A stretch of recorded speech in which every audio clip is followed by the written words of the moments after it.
আমার এক চাচা বললো কি ইন্ডিয়া আর চাইনা লেগে গেছে ইন্ডিয়ার ঘি।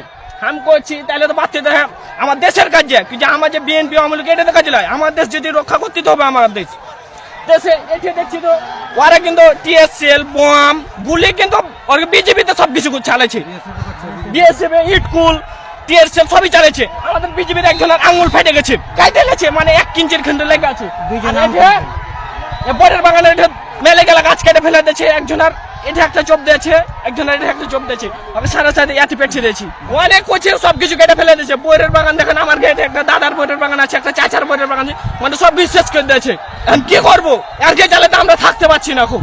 আমরা তো আপনি ভিডিওটা ছাড়েন, জেনে দেশের মানুষ জেনে আছে অস্ত্র মস্ত্র যা আছে, ককটেল মকটেল যা আছে সব ন্যস্ত করেন, জেনে আমার দেশের মাটি জেনে ওরা জেনে না নিতে পারে, জেনে ভারতের ইন্ডিয়া চায়না সবকিছু দখল করে নিচ্ছে।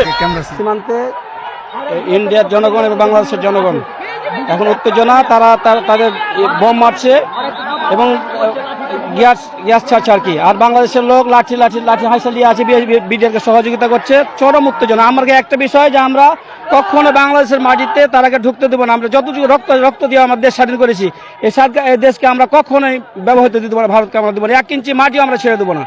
আমাদের রক্ত থাকতে আমরা ছাড়বো না, কখনো ছাড়বো না, ইনশাআল্লাহ। ম্যাজিক হার্বাল টুথপেস্ট দূর করে দুর্গন্ধ সৃষ্টিকারী দাঁতের সমস্যা। ইয়েস, দেখাও তোমার ম্যাজিক। চোকা সীমান্ত এলাকায় 177/1 পিলারের সামনে যে কোনো একটা ঘটনাস্থলে ভারতের পাবলিক বাংলাদেশের পাবলিক একটা জুট ঝামেলা লাগেছে। জুট ঝামেলাকে নিয়ে ভারতের পাবলিক বাংলাদেশে এসে বড়ে বাগান, আম গাছ, ফসল পানি সবকিছু নষ্ট করে দেয়। ভারতের বিএসএফ নিজের হাতে ইট পাটকেল গ্যাস বাংলাদেশের উপর নিরপেক্ষ করে। এটা প্রায় আনুমানিক 10টা 10:30 লগে ভাগে এটা চলছে। ভারত আমাদের উপরে অনেক অত্যাচার করছে, ভারত আমাদের গাছ